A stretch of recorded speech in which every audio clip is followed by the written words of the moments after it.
now to Owen, and here's another Owen run. He's going to worry them again. It's a great run by Michael Owen, and he might finish it off. Oh, it's a wonderful goal! What an amazing moment! Ride on to the end. Hello, good evening, and welcome to the live match reaction. Hello, Chris. Hello. Have you been getting your John Barnes thing ready? No. I said that if England win the World Cup, not if we win tonight. No, but you got to get ready. You have to start rehearsing. You can't just turn it on the day. Oh, you mean like England just did in the second half there? They just turned it on. In the second the first half was, it was. I was a bit suspicious about us at the back, but we scored 2 goals, and then the second half we were unbelievable. Their goalkeeper was wow.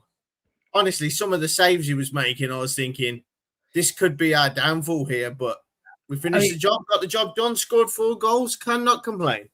But we can all be a bit biased. Everything else, my opinion on it, I thought we were absolute dog shit in the first half. Honestly, I really did. I thought we were awful. Low tempo, slow passing, backwards, sideways, giving the ball away. It was just painful. You know, it was just really bad. However, they've come out in the second half and played in a way that you would expect a group of players to play with the talent that they have. And okay, we might have been a bit wasteful. The goalkeeper made a couple of saves, but it's how you should be starting games with that tempo. You should be starting tournaments. But you can't be standing there as a manager and going, "We want to play with a Premier League English mentality tempo," and then not. Yeah, you have to do it. If it doesn't, even if they'd have gone into all. Mm-hmm. Started the game with a higher tempo, you can go, okay, it's just a case of tightening the knot, so to speak, like just getting them past a bit better, everything else. But it was just crap. It was just nothing like you want them to be. The first half, it was we were a bit nervy, I think. Particularly the first 5 minutes, we were a bit nervy. And I do get it. Like, nervous of what? Were they shocked to find themselves in the World Cup? No, it's just one of them, isn't it? Because some of them have never played in the World Cup. Like Elliot Anderson never played in the World Cup, but most of them have. But I will say this: Harry Kane is going to be the it factor for this tournament. I thought Jude in the first half was a bit subdued. Second half, he was like, "Oh yeah, I remember. I'll just go and score this goal, shall I?" Do you know what I'll say to that? The thing is that look at the difference between the first half and the second half, right? The players with the most touches in the first half were Stones, Anderson, and Pickford.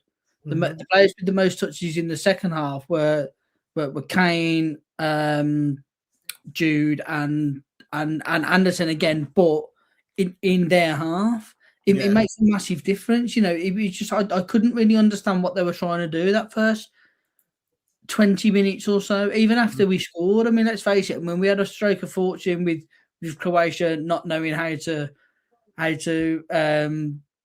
defend a penalty, so to speak, like a goalkeeper that leaves his foot off the line, and a Premier League player that runs 3 yards into the box and everything else. And you think to yourself, come on, they're basic errors. You wouldn't expect them off.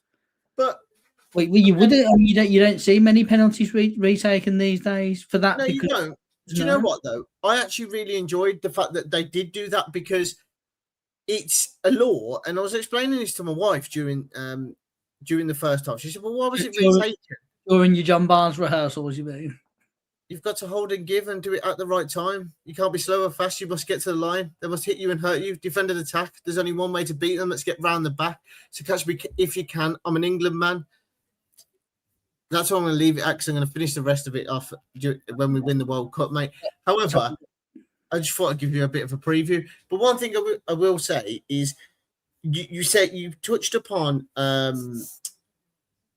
the second half. You got a manager who wants this intensity, want to play with the Premier League sort of football style of play. The first half wasn't like that. Second half, they came out and they were like, "This is the way we want to play. This is what we're going to do. This is what we're all about." And before, when we did the preview show, you said to me, "How was I finding the World Cup?" And and I said, oh, some couple of good games. That was the best game of the World Cup for. If you were neutral watching that game, because obviously we're watching England heads on, we're all going, well, what did England do wrong? And what did England do right? Because we did do a lot right. If you were watching that as a neutral, you would go, that was fantastic. But my highlight of today, apart from the football, was the fact that I got to wind Carlos up again. Because at halftime, Carlos sent this to our Warwick group chat. So Carlos, if you are the one of the few that are watching this evening, this late in the evening, I'd like to give you a nice little shout out there. He put halftime. See what he says now with a big laughing face emoji, and I put Croatia are better than Cape Verde. Fact. So then, literally, as I responded to that, the next thing is Jude, because Jude has scored. And so Carlos hasn't responded. So I've tried a bit of Spanish. Buenas noches, goles. ¿Dónde estás? Okay. Nothing. Oh, no. And here he is. He's not. So good evening, Carlos. And if it's John as well, could you relay the information back to your cousin? Yeah. Do you know what though? Like, it was. I know this is going to sound like really weird, but usually when I watch a World Cup, it will be fantastic, and then England play, and it's usually dreadful. That wasn't dreadful. Well, I think it was.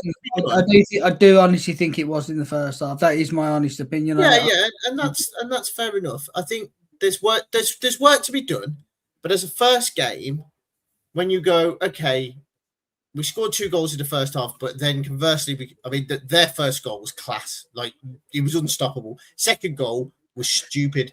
Well, I have to say, I thought Pickford should have done better. To be fair, well, I don't even go there. Like, if you get the hand on it, you should be doing better. No, that's not the way it works. That's not, no, I like Pickford. It's not James Beardle we're talking about. I'm just saying, yeah, I think he should have done better. That's what I'm opinion about it. But I mean, putting that, like, fine, really. I mean, yes, okay. I will agree with you on that one. Then, okay, it was the second one. But what Reece James was doing. Did you not know how to defend? So we've left a right back out who's top class because you can't defend, apparently. And then we've now got a right back who can't defend. But did you see him? Headless chicken. Like, he followed the first ball when he should have left it to Stones. Then he ran out again. And then, like, Harry Kane at the end knows how to put a block in. Reece James just went, no. I don't know about James. I'm going to be honest. The next game. Him and Gordon. Yeah, it's the one thing that him and Gordon, that they are our weak points. Gordon was useless and James was beyond useless the whole game. In fact, the only time that he actually did okay was when he was taken out of any kind of defensive role and put in the middle of the pitch, which I didn't agree with that either. But that's fine. Well, I thought Jed Spence, when he came on, added a bit more. What I liked about the subs is, and I said this before the game, when the players came on, the strength of the team didn't wilt. Like, we had a couple of minutes of just sort of bedding in, and then all of a sudden we were back on the front foot. I think it's going to be really interesting because we've got players that didn't come on today. I think Mark Gehi needs to start the next game, probably over Concert rather than Stones. But then Cons is weak. I think Gordon, Rashford will start over Gordon in the next game against Ghana. No, I don't think he will. I don't think he will, though. That's the thing. I don't think he will, even though he should. I don't mind players coming on to finish, but Gordon. Why? I'll put this in our message. Once Barcelona realise that they've got Anthony Gordon instead of Marcus Rashford next season, they are going to be rioting in Barcelona. So it's interesting you say that. £10 on him, Jesus. Because I put at 22-29, Gordon is shit on another group chat, and someone responded to me at 22-47. I really rate him, but Barca must be thinking, what the fuck? To be fair, their fullback just shut down Rashford too. 22-49, Marcus Rashford scored. I just think, do you know what, right? As first games go, I'm really, really happy. It'd be interesting to see if anyone is watching can give us a couple of their insights into the game. I think we just need a couple of changes going into the next game. Shore us up a little bit. That defense needs a little bit. I don't think Reece James personally played that bad. Obviously, you're looking at it from a completely different perspective.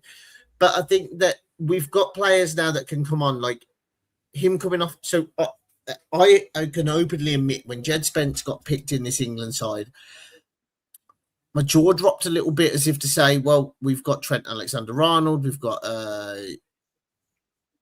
Lewis Hall for left back, because obviously they were going Tino to play both sides. And it's very interesting that Lewis Hall didn't make the get called up. It was Chalobah. So whether or not deeper into the tournament, he's going to be looking at bringing Chalobah in with Guehi. The reality is, we won the first game. We're going to go on to Ghana versus Panama, which is it kicks off in 44 minutes time. I might give maybe 10 minutes of that a watch before I probably pass out on the sofa. I am pleased with the result, and that's all really I can say.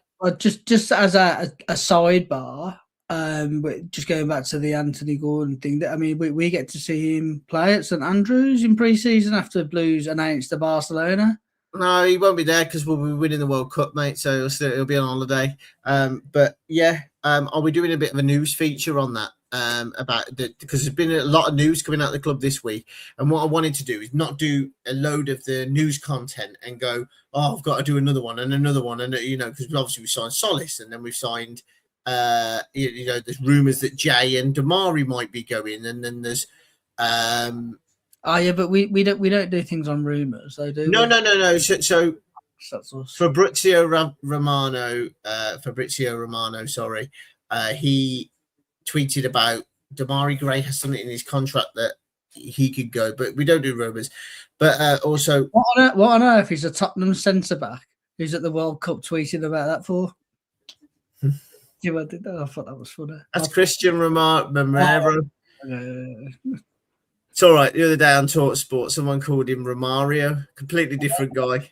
I mean, I know he played in the USA '94, but I feel like Romario might be long retired. Anyway, on that note, what a wonderful player, Romario, by the way. We should start looking at World Cup memories.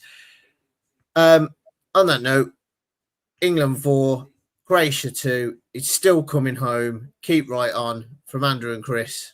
See you soon. Catch you. Ride on.